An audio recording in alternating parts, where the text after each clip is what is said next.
So, whenever you ask an artificial intelligence a question, there's a massive probability that the answer was trained on Wikipedia data. But while tech giants build these trillion-dollar valuations on the back of this open knowledge, who is paying to keep the servers running? Will the future of knowledge be completely captured by private platforms? Or is Wikipedia somehow our last bastion to digital sovereignty? Welcome to another episode of InnovEU. Today we have Jan Gerlach, Public Policy Director at the Wikimedia Foundation. And it's a great interview you cannot afford to lose.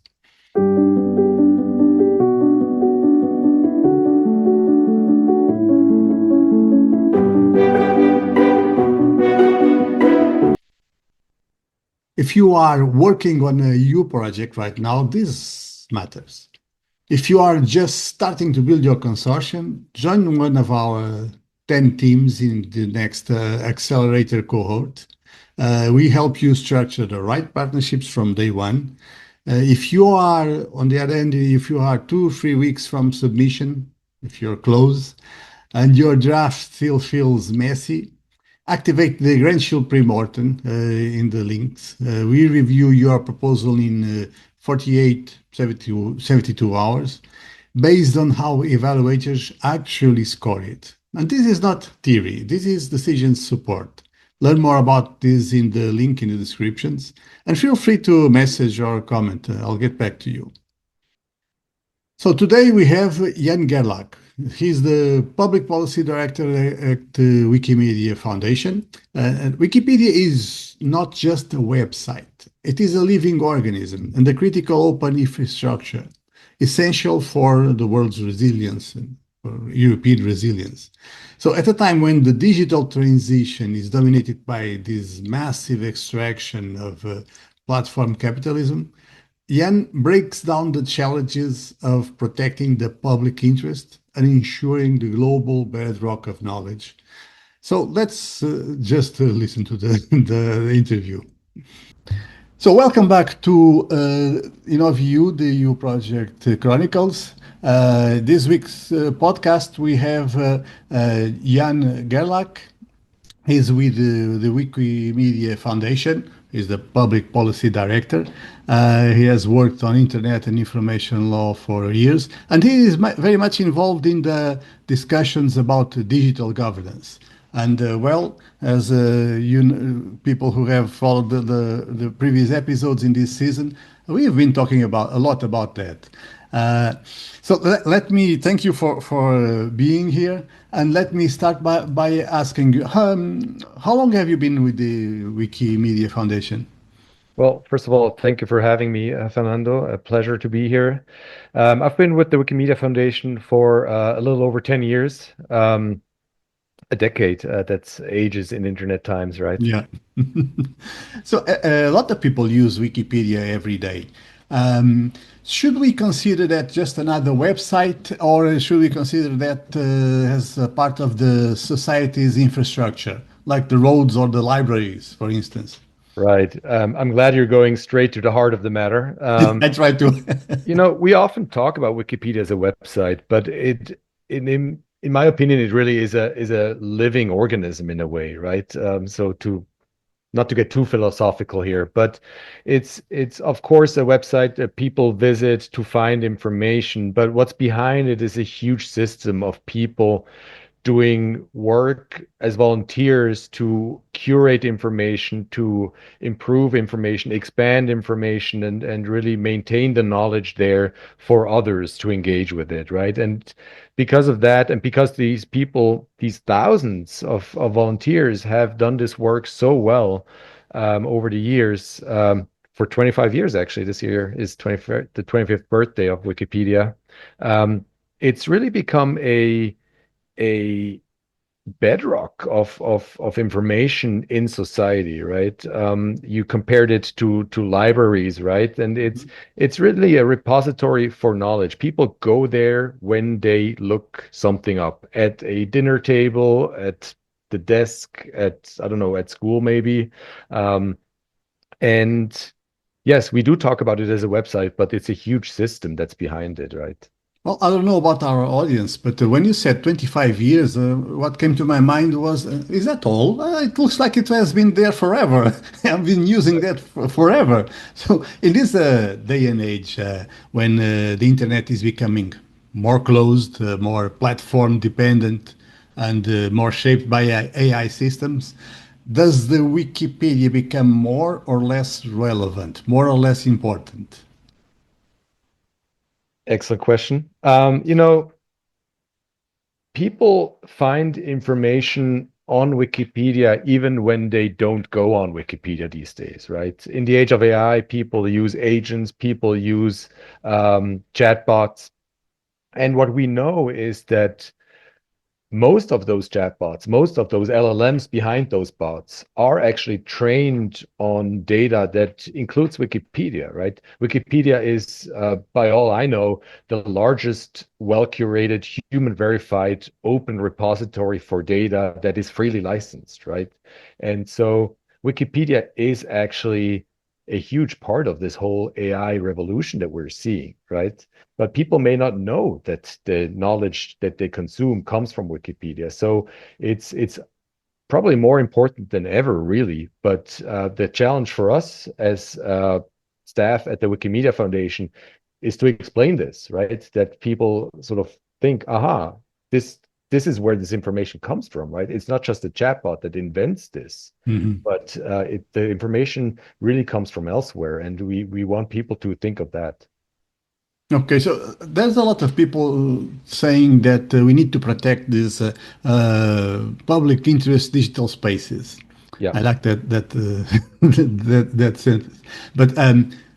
But exactly from what? Protect them from what? What is the menace here? Is it funding, governance, visibility? Is it legal pressure, or is it AI extraction? Is there a threat? Yes, absolutely. To your to your last question here, but it's manifold, right? It's not just one thing. We do see, I would say, a general change in expectations towards internet platforms, towards what is good or bad content, what should be posted on platforms, and that people have a very different experience for how they consume the internet today versus 25 years ago, right? And today they want the platforms that they interact with to be very responsible, to make sure that in the under the header of online safety, people are safe online and they see content that doesn't harm them. And under that sort of development, we're seeing a lot of new laws being proposed that really require platforms to have much more of a proactive role in governing that content, which is not the approach that Wikipedia takes, right? The foundation only intervenes in content when legally obliged to do so under a court judgment, or when it's really about life and limb, right? And most decisions about content are actually taken by the volunteers, by the community. This could be you, this could be me, this could be anybody, right, who's listening now.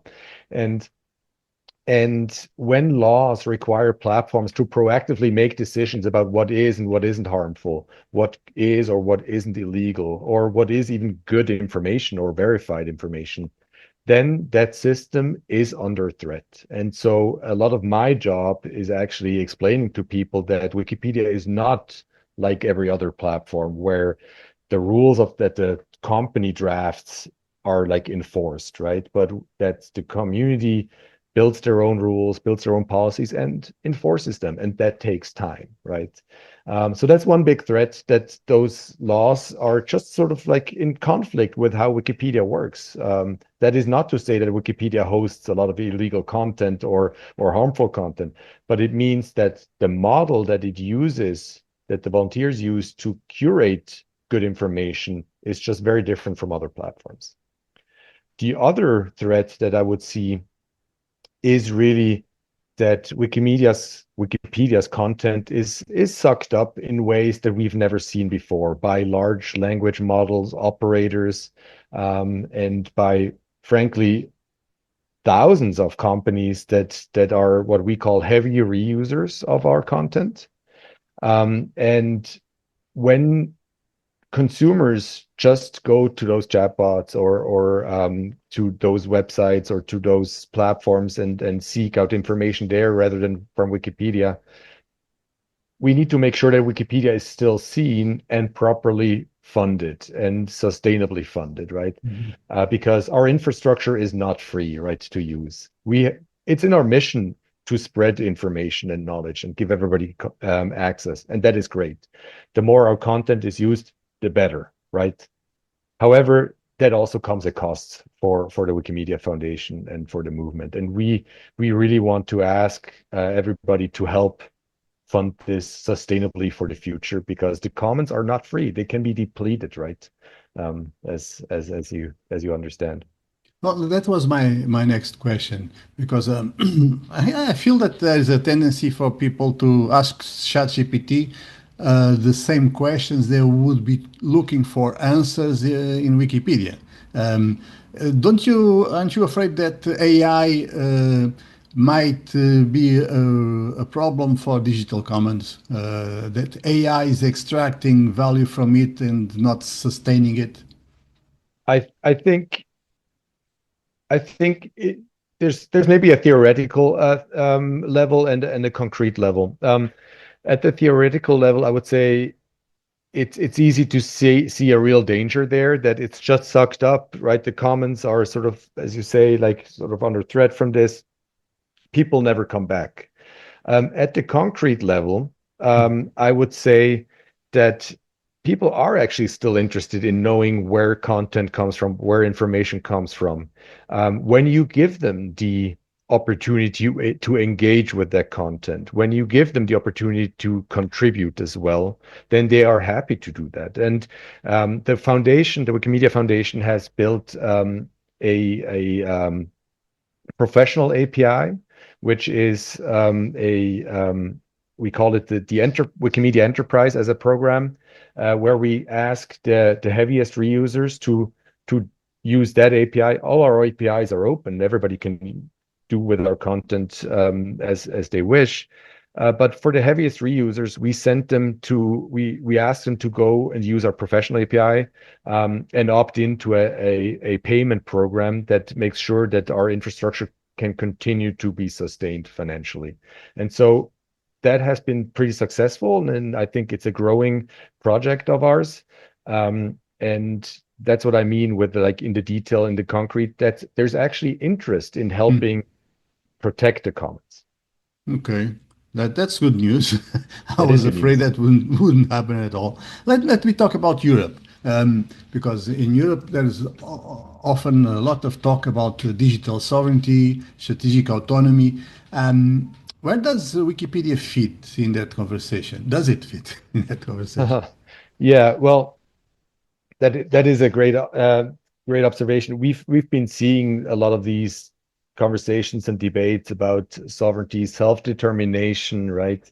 Um, and I think Wikipedia actually fits really well into this, because Wikipedia is even, like, I would say, more granular than at the nation level, right? Wikipedia does not exist in markets, if you will, right? It's layered into languages, right? So Portuguese Wikipedia looks the same in Portugal as it does in Brazil, and it looks the same in Switzerland, where I am right now.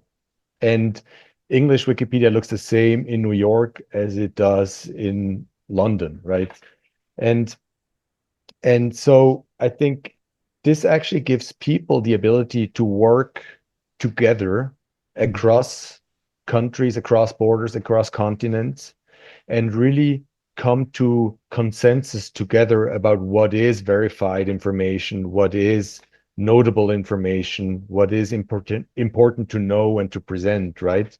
And I think that makes it very robust, right? But that also gives, say, smaller language communities the ability to together determine how history is presented, right? And um, how information and content should live on Wikipedia. So that's I would say, even a different kind of sovereignty and self-determination. It's not a national self-determination. It's not a European self-determination, but it's self-determination by users who could be everyone here, right? And to really make decisions together. And that's, I think, the beauty of decentralized decision making and self-governance. How do you see the issue of regulation, which is always an important issue in Europe? Do you see there's a need to regulate the digital space, and how would that apply to Wikipedia, if at all? I mean, as far as I'm concerned, the digital space is regulated, right? I mean, we have the DSA, we have copyright laws, there's plenty of regulation and directives at the EU level and also at the country level, how they're implemented. Um, what we are asking for is smart regulation of the internet and internet platforms. Regulation that really accepts that platforms are different, that they're not all the same, that there are different business models, that there are different revenue models, that there's different models of information sharing and collaboration, right? And one big point that we often emphasize to governments and lawmakers is that Wikipedia is not a social media platform. You don't go to Wikipedia to make something go viral, right? You go there to contribute knowledge, right? The rules there ask for citations, right? Which all academics may appreciate, and nothing on Wikipedia should be an opinion, right? It should be facts and verified content. It's not your uncle's forum to post the latest weather report either, right? And so, yeah, what we're asking for really is smart regulation that helps Wikipedia thrive and grow, while also tackling those problems that people do want to sort of tackle on the internet, because there's legitimate concerns around safety, around societal ills. The internet is life, right? People bring their issues from the physical to the digital space. Um, Two questions that came to my mind. First, you already slightly mentioned this, but if any institution that may see this episode feels the urge to contribute to support Wikipedia, how can you do that? And the other question, how come 25 years, how come there's no competition? You don't think there's room for more than one? Oh, wow. Okay. Well, let me go to the first one, first question first. Wikipedia is a collaborative project, right? Like this is, I want to be sure, like this is not the foundation building Wikipedia. It's a global group of people who want to contribute. Many of them are academics. Many of them are at research institutions. Many of them spend their free time in the evening after teaching at a university or at a school, contributing content on Wikipedia. And when there are institutions who have a lot of um,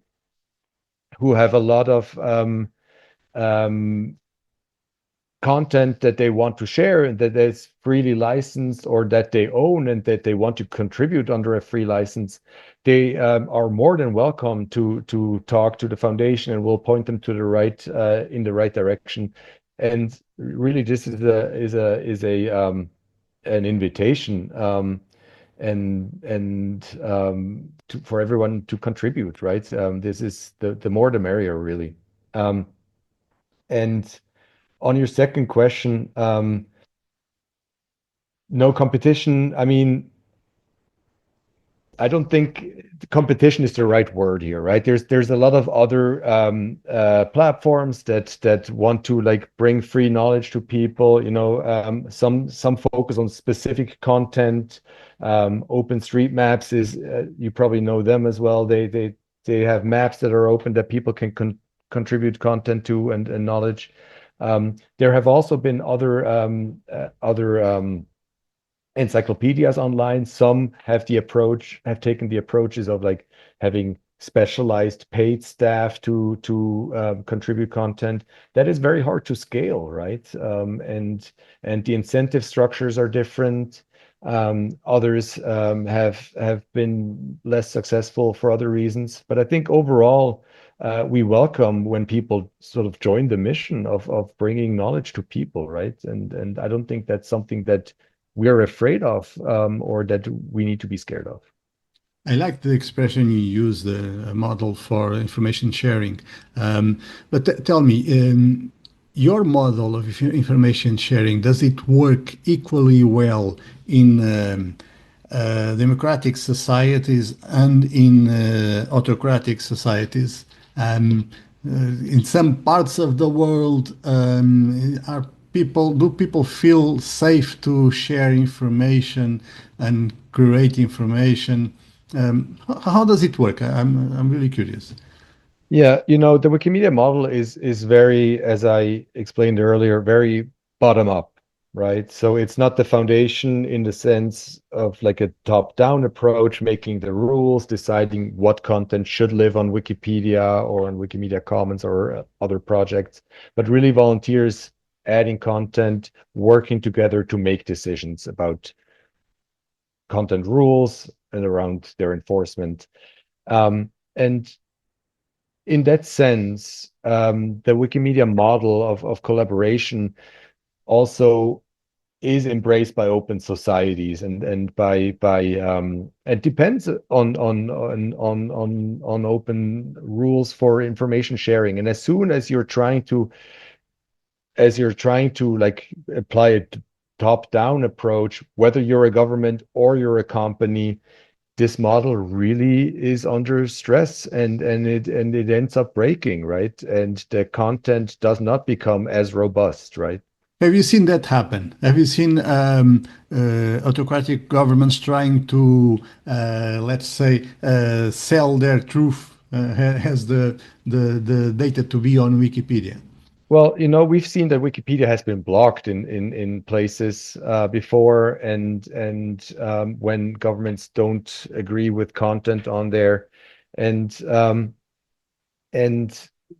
I think there's one underappreciated aspect to this, and that's a lack of a free media, right? Wikipedia can only be as strong as the sources that it can cite, right? And when you have a country where media freedom isn't protected and where, say, the print or digital publishers cannot print or cannot publish what they want, then you run into the problem that you can also not have verified content or high quality content on Wikipedia. And I think that's sort of like the more subtle ways that Wikipedia can have gaps also, and in times when journalism is under stress and we see real like news deserts, right? When there's no more local journalism, independent journalism, I think that's a huge problem as well, right? So I don't want to push your time and abuse your time, but to close, let me ask you broadly: are you optimistic or pessimistic about the future of the open internet and the digital commons? In my 10 years here, I will say I've never seen as much excitement and as much interest in the commons by governments and stakeholders around the world as now. That, of course, can be a bit of a sign that it's really under stress, right? But I think there's a growing, I'm going to use the word movement here, of like-minded governments, of supportive stakeholders who really want the commons, the digital commons, to succeed, and that gives me a lot of hope. And I think there's a lot of potential and opportunity in working together across sectors, from civil society to the private sector to governments, to really make sure that there's another 25 years of Wikipedia and that the commons really thrive. And that gives me that, yeah, I'm very optimistic about that actually, but there's a lot of work to get there. And I believe there's a lot of need because you can see in many parts of the world, you have half the population with a notion of reality that is completely different from the other half.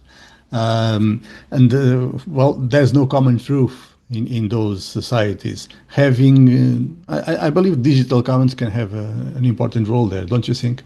Yeah, absolutely. The our mission to give people access to information, to educational content, right? I think has never been more important. And just when you see how what people build on top of the commons, right? How they use information, what they this is the real open source ethos here, right? Like you use what's available, you make it available to others as well. And I think there's a lot of there's a lot of opportunity in this, and it's amazing to see what people can build with it. So we're just starting. Is that what you're saying? 25 Maybe, years was just the start. well, yes, why not? Why not? Come join the ride. Okay, thank you very much for your time. No, thank I you for hope having me. that the audience makes good use of this conversation. If anyone has any proposal, any idea for Wikipedia, they can get in touch with you, right? Absolutely, I'll point them to the right people. Good, very good. Thank you very much for your time, Thank you. and well, see you soon. So from this crucial conversation, I think we can extract three strategic lessons. First, for researchers and innovators, using open data demands responsibility. An ecosystem cannot survive just on pure extraction. So Wikimedia had to launch this enterprise API, and this allows heavy users like AI companies to financially sustain the infrastructure. That sounds like a good solution. The data commons are not free. They can be depleted. So EU projects must design consortia that somehow internalizes these externalities and integrates the sustainability of public goods from day zero. Second lesson, for policymakers, regulation is vital, as Jan says, but it requires nuance. Wikimedia is not social media, is not driven by viral algorithms. So protecting public interest means designing smart regulation as opposed to dumb regulation, probably. And this smart regulation, I hope the DSA or the AI Act are smart enough to respect decentralized community-led governance rather than applying some blind one-size-fits-all approach. Lesson number three, digital sovereignty. True sovereignty isn't just about copying American or Chinese LLMs.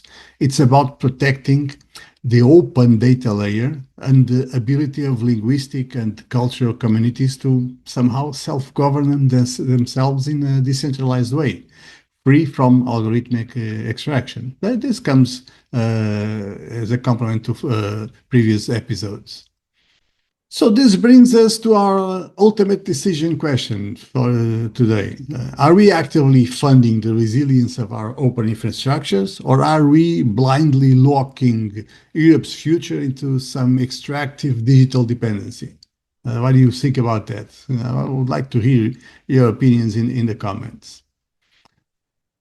Okay, so that's it. To deeply understand how this technological extraction, how AI and platform capitalisms are rewriting the rules of our economy, you can secure a copy of my latest book, Transition Science in the Economy, on Amazon. And if you are preparing some new major European proposal and you want to ensure it's strategically bulletproof against these new paradigms, you can use my digital tools available in the show links, Smart Proposal AI, and the Building Winning Consortia GPT to get success in those proposals. So please subscribe, share with your network, and I'll see you next time. Bye.